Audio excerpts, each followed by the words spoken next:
الرحمن الرحيم والسماء ذات الحبك إنكم لفي قول مختلف يؤفك عنه من أفك قتل الخراصون الذين هم في غمرة ساهون يسألون أيان يوم الدين يوم هم على النار يفتنون ذوقوا فتنتكم هذا الذي كنتم به تستعجلون إن المتقين في جنات وعيون آخذين ما آتاهم ربهم إنهم كانوا قبل ذلك محسنين كانوا قليلا من الليل ما يهجعون وبالأسحار هم يستغفرون وفي أموالهم وكل السائل والمحروم وفي الأرض آيات للموقنين وفي أنفسكم أفلا تبصرون وفي السماء رزقكم وما توعدون ورب السماء والأرض إنه لحق مثل ما أنكم تنطقون. حضرات اس سورہ زاریات کی آیتیں گزشتہ سے پہلے ہفتے میں سورہ زاریات کی شروعات ہوئی تھی. گزشتہ ہفتہ ایک سفر کی وجہ سے تفسیر نہیں ہو سکی تھی. سورہ زاریات کی صورت ہے، بڑی اہم صورت ہے کہ اس میں اللہ تبارک و تعالیٰ نے بہت سی چیزوں کی قسمیں کھانے کے بعد قیامت کے واقع ہونے کی اور اس کے بعد حساب کتاب کی اور دوسری چیزوں کا تذکرہ مختصر آیتوں میں جو اللہ نے فرمایا. میں نے یہ بات آپ حضرات کے سامنے رکھی کہ قرآن مجید کی لذت، اس کی حلاوت، اس کی چاشنی اور اس کا مزہ اگر آپ دیکھنا ہے تو عربی سیکھیے، عربی زبان سیکھیے، پھر آپ کو پتہ چلے گا کہ قرآن کیا چیز ہے. بہت سی چیزیں جب تک آدمی ان کو چک نہیں لیتا اسے معلوم ہی نہیں رہتی. بہت سے بچے شروع میں کئی چیزوں کو کھانے سے ڈرتے ہیں، ذرا قدرات سی کرتے ہیں، لیکن ایک بار کسی طرح ان کو وہ میٹھے کی، اس کے مزے کی جب لذت بیٹھ جاتی ہے پھر وہ چھوٹتی نہیں. اچھی چیزوں کا تو یہ عالم، بلکہ بعض لوگ بری چیزوں سے بھی جو آشنا ہو جاتے ہیں اسے چھوڑنے کے لیے تیار نہیں. گندی چیزوں کی بہت سارے لوگوں کو لت پڑ جاتی ہے، جیسے کہ ڈرگز چل پڑا، اسے چھوڑنے تیار نہیں ہے، جان لینے کے لیے تو بیٹھا ہوا ہے. تو قرآن مجید کی لذت کے لیے عربی سیکھنی چاہیے. قرآن کی زبان ہے، پیارے نبی کی زبان ہے، جنتیوں کی زبان ہے، تو اس لیے بھی اسے سیکھیے، پھر اس کا لطف اٹھائیے. اللہ نے فرمایا تھا اس سے پہلے کہ آیت میں بات آئی تھی وَإِنَّ الدِّينَ لَوَاقِعٌ، اور بے شک قیامت کا دن ضرور بھی ضرور آ کر رہے گا، اس میں کوئی شک. وَالسَّمَاءِ ذَاتِ الْحُبُكِ، اور اللہ فرما رہے ہیں اور قسم ہے راستوں والے آسمانوں کی. حبک حبیقہ کی جمع ہے. حبیقہ کہتے ہیں اصلاً کپڑے میں جو دھاریاں ہوتی ہیں، ایک کپڑا دھاری دار کپڑا ہے جس میں لال بھی لکیر ہے، کالی بھی لکیر ہے، اصلاً اسے بولا جاتا ہے. اسی سے چونکہ راستوں میں بھی ایک خاص علامت ہوتی ہے، ادھر جنگل ہے، ادھر یہ ہے، راستہ ایک خاص پہچان اس کی حدیں ہوتی ہیں.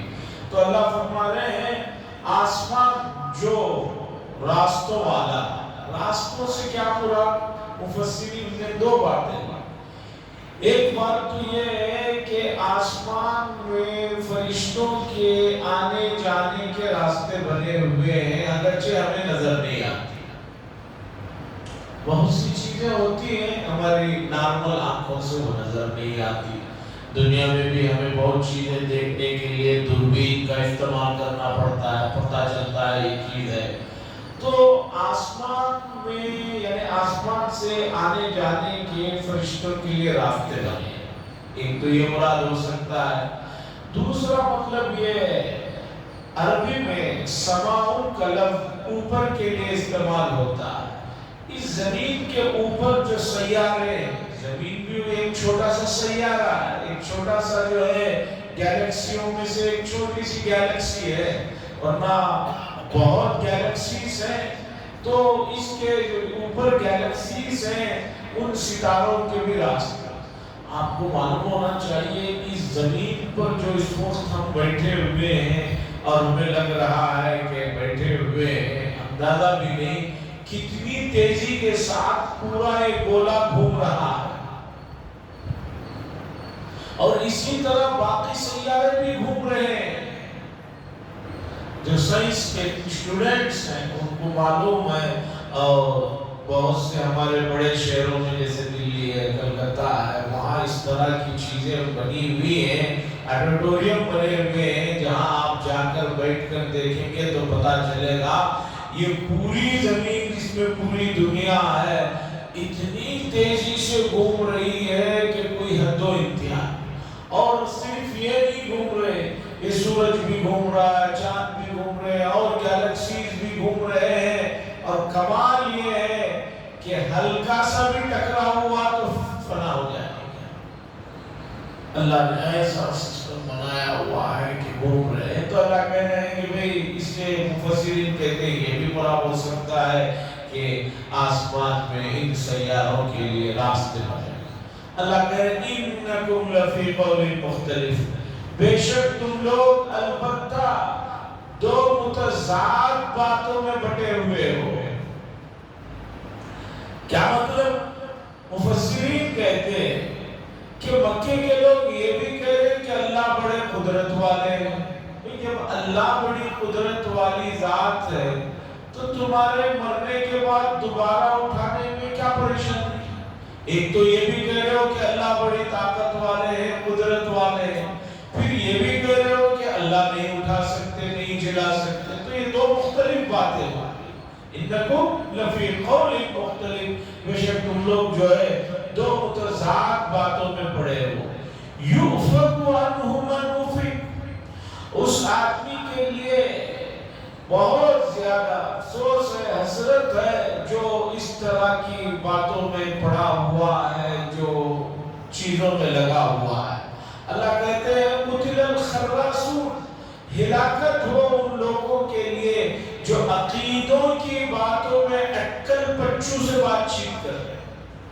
عقیدے جو ہیں اللہ کے سلسلے میں اس میں اٹکل پچو یعنی تخمینے لگانا، اندازے لگانا، ویسے ہی سوچنا، یہ ایسے لوگوں کے لیے بڑی ہلاکت کی بات ہے. الذین هم فی غمرۃ ساہون، وہ لوگ جو بہت زیادہ، وہ لوگ جو اس میں یعنی بھلاٹ میں اور جو ہے بالکل کیا کہتے ہیں کہ بھولے ہوئے ہیں اور جو ہے ڈوبے ہوئے ہیں کہ یہ چیز قیامت کی ہونے والی ہے. یسألون ایان یوم الدین، پوچھتے ہیں آپ سے کہ قیامت کا دن کب قائم ہوگا، حساب کتاب کب قائم ہوگا. کہہ رہے ہیں یوم هم علی النار یفتنون، اس دن قائم ہوگا، جب قائم ہوگا تو تمہیں آگ پر جو ہے تپایا جائے گا. جلدی مت کرو، قائم ہوگا جب تمہیں آگ پر تپایا جائے گا تب قیامت کا دن قائم ہوگا. ذوقوا فتنتکم، کہا جائے گا لو چکو مزہ چکو. ھذا الذی کنتم بہ تستعجلون، یہ ہے وہ چیز جس کی تم لوگ جلدی مچاتے تھے. کب آئے گی قیامت، کب آئے؟ بہت سی چیزوں کو سمجھنے کی ضرورت ہے. ایک آدمی لمبے سفر میں جانا رہتا ہے، وہ کہتا ہے کہ ابھی وقت ہے، ابھی وقت ہے، ابھی وقت ہے، تیاری کر لوں گا، تیاری کر لوں گا. لیکن بالکل جب سفر کا دن آ جاتا ہے پھر وہ جب دیکھتا ہے تو کوئی تیاری نہیں. میں دیکھتا ہوں بہت سے حاجیوں ایک سال پہلے، 8 مہینے پہلے تو ان کو معلوم رہتا ہے کہ ہمیں جانا ہے، یہ ڈیٹ ہے. 8 مہینے میں کچھ کرتے نہیں. بالکل آخری وقت میں الشام کی فلائٹ ہے، فون کرتے ہیں کہ حضرت ذرا وقت چاہیے، کیوں بھائی ذرا حج کا مسئلہ سیکھنا۔ گزشتہ 8 مہینے پہلے جب پتا ہے کہ بھی یہ تاریخ کو جانا ہے، یہ دعائیں یاد کرنا ہے، سب کرنا ہے، کچھ نہیں کرتے، دعوتوں میں، خریداری میں، ادھر میں ادھر میں، غیر ضروری چیزوں میں لگاتے ہیں۔ اب جانے کا رہتا ہے 2 دن پہلے کہتے ہیں کہ حضرت آپ کے پاس وقت ہے، ذرا مسئلے مسائل پوچھیں۔ پھر اس کے بعد آتے ہیں جب لگتا ہے کہ مسئلہ تو ذہن میں جا نہیں رہا ہے، تو کہتے ہیں حضرت وہاں بھی کو تو بھی رہتی نا، وہاں پوچھیں۔ وہاں جانے کے بعد ایسا سمجھتے ہیں کہ جو ہی جا کر وہاں بنگلور سے اتریں گے، وہاں سعودی عرب میں 10-15 علماء ان کی خدمت میں کھڑے رہیں گے، ہاں بھائی منہاج نگر کے حضرت آئے ہیں حج پڑھنے کے لیے، ہریانہ سے بھی ایک جماعت آئی ہے حج پڑھنے کے لیے، ان کو سکھاؤ۔ تب آدمی کو لگتا ہے کہ بالکل وقت ہی نہیں ہے۔ تو عزیزان گرامی، اسی طرح قیامت کے سلسلے میں آدمی جلدی بچا رہا ہے، تھوڑی سی ہلکی سی صحت بگڑتی ہے اور غرغرے جب آتی ہے یہاں تک، تب آدمی کو پتہ چلتا ہے اتنا جلدی میرا معاملہ آ گیا۔ فرشتوں کو جب دیکھنا شروع کرتا ہے تو جو ہے اسے بہت ہی افسوس ہوتا ہے۔ اللہ کہہ رہے ہیں چکو مزہ، یہ وہ آزمائش ہے، وہ ہے یہ وہ چیز ہے جس کے بارے میں تم لوگ جلدی بچا رہے۔ اب جب نافرمانوں کا تذکرہ ہوا ہے تو اب فرما برداروں کا ذکر ہو رہا ہے۔ قرآن مجید کا اسلوب ہے، اللہ کا کلام ہے، جب نہ ماننے والوں کی بات ہوتی ہے تو پھر ماننے والوں کا بھی تذکرہ ہوتا ہے۔ اللہ فرماتے ہیں ان المتقین فی جنات وعیون، بے شک جو متقی حضرات ہیں جنہوں نے تقوی کو اپنایا فی جنات وعیون، وہ باغات اور نہروں میں ہوں گے۔ جنت میں، جنت نامی ہے باغوں کا، وہ باغات اور نہروں میں ہوں گے۔ آخذین ما آتاہم ربہم، وہ چیزیں وصول کر رہے ہوں گے جو پروردگار سے ان کو مل رہی ہوگی، پروردگار ان کو جو نعمتیں دے رہے ہوں گے ان کو وصول کر رہے ہوں گے۔ ابھی کون حضرات ہیں؟ انہم کانوا قبل ذلک محسنین، یہ حضرات وہ تھے اس سے پہلے سے ہی یہ محسنین تھے، فرمانبردار تھے، نیک کام کرنے والے لوگ تھے۔ اب ان کی خاص کچھ صفات بتائی جا رہی ہے۔ کیوں بتائی جا رہی ہے؟ کہ بھی اگر جنت میں جانا ہے، متقی بننا ہے، بعض لوگ سمجھتے ہیں کہ متقی بننا کوئی بہت بڑا کام ہے، نہیں، جو کام ان کے ہیں ان کاموں کو سنیں۔ كانوا قليلا من الليل ما يهجعون، یہ وہ لوگ ہیں کہ جو راتوں میں بہت کم سوتے ہیں، راتوں میں کم سوتے ہیں۔ یہ مطلب نہیں ہے کہ پوری رات جاگ رہے ہیں، رات کے 2 بجے جیسے کہ آج کل لوگ کر رہے ہیں، نہیں، عشاء کے بعد یہ لوگ سو جاتے ہیں تاکہ جلدی اٹھ کر تہجد میں اور ذکر و اذکار میں۔ راتوں میں کم سونا اور راتوں کو جاگنا یہ اللہ کے نزدیک بڑی اہم چیز ہے، اور احادیث بتاتے ہیں کہ رسول اللہ صلی اللہ علیہ وسلم نے فرمایا کہ رات میں اٹھ کر اللہ کو پکارو، یہ وہ وقت ہے کہ جس میں اللہ تبارک و تعالی بندوں پر خصوصی طور پر متوجہ ہوتے ہیں۔ اور ان متقی حضرات کے آگے اللہ صفت بتا رہے ہوں بالاسحار هم یستغفرون، اور سحر کے وقت یعنی آخری وقت میں لوگ استغفار بھی طلب کرتے ہیں۔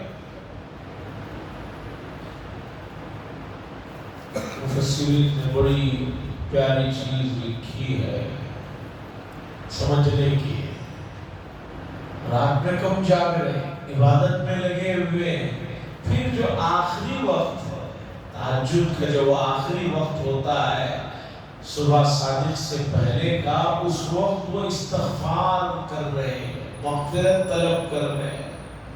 مفسرین نے کہا بھی رات بھر تو انہوں نے عبادت ہی کی ہے، گناہ تو کیا ہی نہیں ہے، پھر استغفار کا کیا مطلب؟ اب ایک آدمی 1 بجے اٹھ کے نمازیں شروع کیا تو عبادت میں لگا ہوا، لیکن آخری وقت میں وہ لوگ استغفار کو طلب کرتے ہیں، اس کا کیا جوڑ ہے؟ اس کا کیا مطلب ہے؟ مفسرین نے بتایا کہ دراصل یہ حضرات رات میں اٹھ کر جو عبادت کرتے ہیں اس عبادت پر مغرور نہیں ہو جاتے ہیں کہ بھئی میں تو اٹھا ہوں 2 بجے، پوری دنیا سو رہی ہے، 2 بجے اٹھے ہیں، 3 بجے اٹھے ہیں، نمازیں پڑھ رہے ہیں، ذکر کر رہے ہیں، گڑ گڑا رہے ہیں، اس کے باوجود اپنی عبادت پر ان کو گھمنڈ نہیں ہے، غرور نہیں ہے، آخر وقت میں اللہ سے کہتے ہیں کہ اللہ یہ جو بھی ٹوٹی پھوٹی عبادت ہے اسے قبول فرما لیجئے، ہماری مغفرت فرما لیجئے، ہمارے گناہ کو معاف کرا۔ انسان جب اپنے آپ کو یا اپنی عبادت کو بڑی سمجھتا ہے، سمجھے کہ وہاں دھوکا ہو جاتا ہے۔ حضرت مولانا الیاس رحمۃ اللہ علیہ قدس سرہ یہ سمجھایا اپنے احباب کو کہ جماعت میں نکلنے کا مطلب یہ نہیں ہے کہ تم لوگوں کی اصلاح کے لیے جا رہے ہو۔ یہ بات سن لو، یہ ذہن سے نکال دو کہ میں لوگوں کو سدھارنے جا رہا ہوں، نہیں، میں سدھرنے جا رہا ہوں۔ اسی طرح یہ آیت کو سمجھیے کہ رات بھر تو عبادت کر رہے ہیں، کم سو رہے ہیں، اس کے باوجود استغفار کر رہے ہیں، یعنی اپنی عبادت پر ان کو کوئی گھمنڈ نہیں ہے، غرور نہیں ہے، قبول ہو جائے تو بڑی بات۔ عزیزان گرامی، علامہ اقبال صاحب جو شریعت کے اسرار کو، مفاہیم کو بڑے پیمانے پر سمجھا، انہوں نے اس موضوع پر بہت کچھ اشعار لکھا۔ ایک جگہ کہتے ہیں رومیوں، غزالیوں، عطاروں، رومی بہت بڑے آدمی گزرے، غزالی بہت بڑے آدمی گزرے، عطار بہت بڑے آدمی گزرے، کہہ رہے ہیں کچھ ہاتھ نہیں آتا بے آنس و سحر جائے۔ اس مقام تک پہنچنا ہے تو رات کو اٹھ کر تہجد کے وقت میں رونا ہوگا، تبھی جا کر اس مقام پر پہنچو گے۔ اب عالم یہ ہو گیا ہے کہ کوئی آدمی فجر کی نماز ہی کو آ جائے تو وہی ہم سوچتے ہیں بہت بڑی غنیمت کی بات، فجر کی نماز کو آ جائے وہی غنیمت کی بات ہے۔ اور فجر کی نمازیں ہمارے مساجد میں عموماً آخر وقت میں ہوتی ہیں، مثلا 5:35 پر فجر ہو رہی ہے، جبکہ فجر کا وقت شروع ہو چکا ہے 4:55 پہ، 4:40 پہ۔ صرف رمضان میں ہمارے یہاں فجر اول وقت میں ہوتی ہے، اگر دیر سے رکھیں گے تو لوگ سحری کر کے پھر جو سوئیں گے تو سو ہی جائیں گے۔ نارمل دنوں میں فجر کی نماز دیر سے رکھتے ہیں تاکہ لوگ جگ کر کسی طرح پہنچ جائیں، پھر بھی جو ہے فجر میں پہنچنا ہی مشکل ہے، اور اس سے پہلے کا جو وقت ہے اس کے سلسلے میں توجہ دینے کی ضرورت ہے۔ تو متقی حضرات کی 2 علامتیں، رات میں کم سوتے ہیں، ادھر ادھر کے کاموں میں نہیں، عبادتوں میں لگاتے ہیں، اور جو عبادت کرتے ہیں اس کے بعد استغفار بھی کرتے ہیں۔ وفی اموالہم حق للسائل والمحروم، اور ان کے اموال میں متقی حضرات اگر ان کے پاس مال ہے تو ان کے مال میں حق ہوتا ہے سائل کا اور محروم کا۔ سائل کہتے ہیں اس مسکین کو جو ضرورت مند ہے مانگتا ہے، ایک آدمی ضرورت مند ہے، مسکین ہے، وہ کسی سے مانگتا ہے کہ میں ضرورت مند ہوں، وہ سائل ہے۔ اور محروم وہ ہے کہ ایک آدمی ضرورت مند ہے لیکن عزت نفس اور شرافت کا یہ عالم ہے کہ اپنی ضرورت کسی کے سامنے نہیں ہے۔ تو یہ متقی حضرات کا یہ معمول ہے کہ یہ لوگ اپنے مال کو مانگنے والوں کو بھی دیتے ہیں اور ان لوگوں تک بھی پہنچاتے ہیں جو اپنی ضرورت کا اظہار نہیں کرتے لیکن وہ ضرورت مند ہوتے ہیں، تو یہ ان کی صفت ہے۔ اور لفظ حق لا کر اللہ نے بتایا کہ مالدار لوگوں یا پیسہ دینے والے لوگوں سن لو، یہ جو تم محروم کو، سائل کو جو مال دے رہے ہو، وہ احسان نہیں کر رہے ہو، ان کا حق ہے، وہ حق للسائل، سائل کا حق بنتا ہے ان کے مال۔ جیسے ایک آدمی مزدوری کرے، شام میں وہ پیسے لے تو مزدوری کے بدلے لے رہا ہے، دینے والا کوئی اس پر احسان نہیں کر رہا ہے۔ تو اسی طرح اللہ کہہ رہے ہیں کہ مالدار یہ لوگ اپنا مال جو سائل اور محروم کو دیتے ہیں ان کا وہ حق سمجھ کر دیتے ہیں، کوئی احسان نہیں۔ آگے اللہ کہتے ہیں وَفِي الْأَرْضِ آيَاتٌ لِلْمُؤْمِنِينَ، اور زمین میں یقین کرنے والوں کے لیے بڑی نشانیاں ہیں۔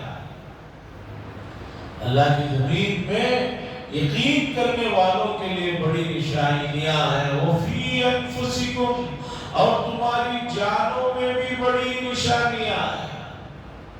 انسان کی زندگی پر آدمی غور کر لے، یقین نہیں مانیں گے آپ، اسے انکار کرنے کا حق ہی نہیں۔ ابھی وہ گزشتہ پروگرام میں جس میں گیا تھا اس میں ایک مقالہ تھا، بچوں کی تربیت کے سلسلے میں ایک مقالہ تھا، اس میں سائنس کے حوالے سے بتایا گیا کہ انسان کے دماغ میں اور جسم میں جو رگیں ہیں کتنی باریک ہیں، اور اگر اسے نکال کر آدمی کھینچ کر جو ہے ماپنا چاہے تو کتنے ہزار مربع پر پھیلی ہوئی آپ اندازہ بھی نہیں لگا سکتے۔ اور ایک عمر میں ایک چیز جو ایکٹیو ہوتی ہے بچوں کی، چھوٹی عمر میں بچے بار بار پوچھتے رہتے یہ کیا ہے، وہ کیا ہے، یہ سب چیزیں انسان کی جو ذات میں اللہ نے بنائی ہے وہ لاجواب ہے، بے مثال ہے۔ ایک آدمی پیدا ہوتا ہے، پیدا ہونے سے لے کر 80 سال 90 سال تک 2 منٹ کے لیے بھی اس کا دل بند ہو جائے تو چلا جاتا ہے۔ کیا کمپنی ہے، کیا مال اللہ نے بنا کے رکھا ہے، 80 سال تک مسلسل دھڑک رہا ہے، کام کر رہا ہے۔ اور اگر وہ کام کرنا چھوڑ دے، دنیا کی اتنے بڑے بڑے میڈیکل اور اتنے بڑے بڑے ہسپتال کچھ نہیں کر سکتے۔ کئی چیزیں انسان کی نفس میں اللہ کہہ رہے وفی انفسکم، اور تمہارے جانوں میں بھی بڑی نشانیاں، افلا تبصرون، کیا تمہیں نظر نہیں آتا؟ وفی السماء رزقکم وما توعدون، اور آسمان میں تمہارا رزق ہے اور وہ چیز جس کا تم سے وعدہ کیا جاتا ہے۔ آسمان میں رزق ہونے کا مطلب یہ ہے کہ آسمان میں بندوں کے رزق کے فیصلے ہوتے ہیں۔ اب دوسرا، ظاہری طور پر رزق کے لیے، اناج کے لیے پانی تو اوپر ہی سے آتا ہے، یہ بھی مطلب ہے۔ اور وما توعدون، اور جس چیز کا تم سے وعدہ کیا جا رہا ہے، قیامت کا وعدہ، جنت کا وعدہ، جہنم کا وعدہ، یہ سب چیزوں کا تعلق آسمان سے ہے، اس لیے کہ لوح محفوظ آسمانوں میں ہے، اور آسمانوں میں وہ تمام چیزیں اس میں لکھی ہوئی جو ہے جمع ہے۔ فورب السماء، پس قسم ہے آسمان، فورب السماء، آسمانوں کے رب کی قسم ہے، اور زمینوں کا بھی رب وہی ہے، آسمانوں اور زمینوں کے رب کی اللہ تعالیٰ جو بتا رہے ہیں انہو لحق، بے شک وہ چیز یعنی قیامت اور جس کا تم سے وعدہ کیا جا رہا ہے وہ حق ہے، وہ ہو کر رہے گی، جیسے مثل ما انکم تنطقون، جیسے تم لوگ بات چیت کر رہے ہو، اس میں کوئی شک ہے؟ ایک آدمی بول رہا ہے، اسے بھی شک نہیں، سامنے والے کو بھی شک نہیں۔ جیسے بات چیت کرنا حق ہے، اسی طرح تمہارے آخرت کے مسئلہ بھی یقینی ہے، اس لیے اس سلسلے میں جو ہے شک و شبہ میں مت پڑو۔ یہاں تک یہ میدان حشر کا، قیامت کا اور اس سے جڑے ہوئے چیزوں کا تذکرہ ہوا۔ آگے اللہ تبارک و تعالی ہمیشہ گزرے ہوئے انبیاء علیہ السلام کے واقعات کو ذکر کرتے ہیں تاکہ لوگوں کو عبرت حاصل ہو۔ آگے بھی ایک واقعہ ذکر کر رہے ہیں۔ یہ واقعہ اس سے پہلے بھی کہیں نہ کہیں گزرا ہے، اب یہاں پر ایک نئے انداز میں اس واقعے کو اللہ تعالیٰ ذکر کر رہے ہیں۔ حضرت ابراہیم علیہ السلام کے بھتیجے ہیں حضرت لوط علیہ السلام، پیغمبر ہیں، بھتیجے ہیں، اور یہ چاچا بھتیجے دونوں عراق کے ار شہر سے نکل کر اللہ کے حکم سے ملک شام چلے گئے تھے۔ حضرت ابراہیم علیہ السلام ملک شام میں تھے اور حضرت لوط علیہ السلام کو اس کے قریب کے ایک علاقے میں نبی بنا کر بھیجا گیا۔ فرشتے ابراہیم علیہ السلام کے پاس آتے ہیں بشارت دینے کے لیے کہ آپ کے یہاں بیٹا ہوگا، اور پھر آگے ہم لوط علیہ السلام کی بستی میں جا رہے ہیں وہاں کے لوگوں کو تباہ کرنے کے لیے، ان کو ختم کرنے کے لیے۔ سنیے، هل أتاك حديث الضيف إبراهيم المكرمين، کیا تمہارے پاس معزز مہمان ابراہیم علیہ السلام کے پاس جو آئے تھے ان کی خبر پہنچی؟ واقعہ بتانے کا انداز ہے، کیا وہ قصہ تمہیں معلوم ہے کہ ابراہیم علیہ السلام کے پاس معزز اور محترم جو مہمان آئے تھے وہ بات یاد ہے، معلوم ہے؟ اِذْ دَخَلُوا عَلَيْهِ فَقَالُوا السَّلَامَ، یاد کیجئے اس وقت مجھے وہ آئے اور انہوں نے آ کر سلام دیا۔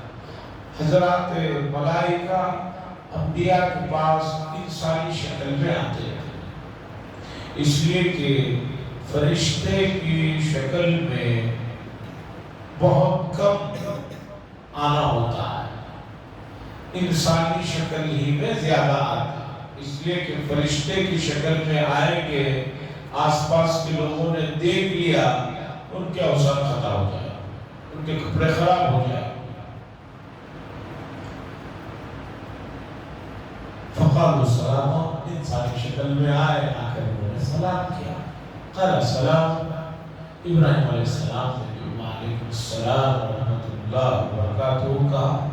قوم منکرون، ابراہیم علیہ السلام نے دیکھا کہ کچھ اجنبی اور نامانوس چہرے، کیونکہ ابراہیم علیہ السلام جہاں رہتے تھے ان کے پاس جو لوگ آتے جاتے تھے ان کو وہ جانتے تھے، یہ فرشتے جو آئے تھے ان کو اجنبی لگے، اور ابراہیم علیہ السلام بڑے مہمان نواز تھے، قرآن ذکر کر رہا ہے۔ فراغ الی اہلی، بس جلدی سے اپنے گھر میں گئے۔ فجاء بعجل سمین، بس ایک موٹا تر و تازہ چربی والا بچڑا بھنا ہوا لے کر آ کر سامنے رکھا۔ حضرت ابراہیم علیہ السلام سمجھے مہمان آئے ہیں تو مہمان کا اکرام پہلے کھانا پیش کیا جائے، خیر خیریت تو معلوم ہوتی ہی رہے گی، یہ اصول ہے۔ اور بعض جگہ یہ ہے کہ آدمی مہمان آیا ہے اس کا اتنا حال احوال پوچھتے پوچھتے پوچھتے اسے تھکا دیتے ہیں کہ وہ اٹھ کر چلا جائے۔ آتے ہی مہمان سے اس کے پوری تفصیلات کے بجائے پہلے کوئی کھانے پینے کی چیز پیش کرنا یہ اخلاقیات ہے۔ اعظم گڑھ وغیرہ کے علاقے میں، اتر پردیش میں جو اعظم گڑھ وغیرہ علاقہ ہے، وہاں بڑی عجیب بات ہے، کسی کے بھی گھر پہ جاؤ سب سے پہلے کہتے ہیں کہ بھی پانی پیو۔ اب آدمی سوچتا ہے کہ پانی تو پینا ہی ہے، پانی کی طلب رہتی ہے، وہ کہتے ہیں 2 منٹ بیٹھیے پانی لے کر آ۔ اب پانی نہیں لاتے، پانی کے ساتھ بہت سارے لوازمات لے کر آ کر رکھتے تھے۔ تو ہمارے ایک ساتھی نے کہا یار یہاں کا یہ پانی بڑا مہنگا ہے، بہت مشکل کا پانی ہے، کس کے گھر جا رہے ہیں وہ کہہ رہے ہیں کہ پانی پی لو، اب پانی سے تو منع نہیں کرتے اور خالی پانی لے کر نہیں آتے، یہ ساری چیزیں لے کر آتے ہیں، کہتے ہیں کہ پہلے کھائیے پانی پیے گے. تو اللہ ذکر کریں فراغ الہ، فرشتے کو دیکھا پہچانا نہیں ابراہیم علیہ السلام نے کہ فرشتے ہیں. سمجھا کوئی دور کے علاقے کے ہوں گے، اجنبی لوگ ہیں، منکرون اجنبی لوگ ہیں. فوراً اندر گئے اور ایک بھنا ہوا وہ بھی دمدار جو ہے بکرا لا کر رکھ فقربہ الیہ، ان کے سامنے پیش کیا کہ کھائیے. اور فرشتے ہی ان کو کھانے کا کام مسئلہ. قال الا تاکلون، کیا بات ہے کہ تم لوگ کھاتے نہیں ہو. فاوجس منهم خیفہ، حضرت ابراہیم علیہ السلام نے ان کے سلسلے میں اپنے دل میں خوف محسوس کیا. چونکہ اس زمانے میں کوئی مہمان کے سامنے چیز کھانے رکھی جائے وہ نہ کھائے تو یہ شمار کیا جاتا تھا سامنے والا آدمی اس کا دشمن ہے، کبھی بھی حملہ کر سکتا ہے، کچھ بھی کر سکتا ہے. فوج سمین خیفہ، بس محسوس کیا انہوں نے ان کی طرف سے جو کام ہوا، کھانے کو ہاتھ نہیں لگا رہے تو خیفہ ڈر. فرشتوں نے فوراً کہا قالوا لا تخف، ڈریے مت، خوف مت کھائیے. وبشروه بغلام علیم، ہم آپ کو بشارت دینے کے لیے آئے ہیں ایک بڑا علم والا بیٹا اللہ تبارک و تعالی آپ کو دے رہے ہیں. پھر آگے کے واقعات ہیں انشاءاللہ اگلی مجلس میں رکھی جائے گی. وآخر دعوانا الحمدللہ رب العالمین. لك الحمد ولك الشكر يا الله. اللهم صل على سيدنا شفيعنا نبينا حبيبنا مولانا محمد وعلى وسلم. اللهم انت السلام والسلام تبارك يا ذا الجلال والاكرام. ربنا اتنا في الدنيا حسنه وفي الاخره حسنه وقنا عذاب النار. صلى الله تعالى وسلم على خير خلقه محمد وعلى اله وصحبه اجمعين. الحمد لله.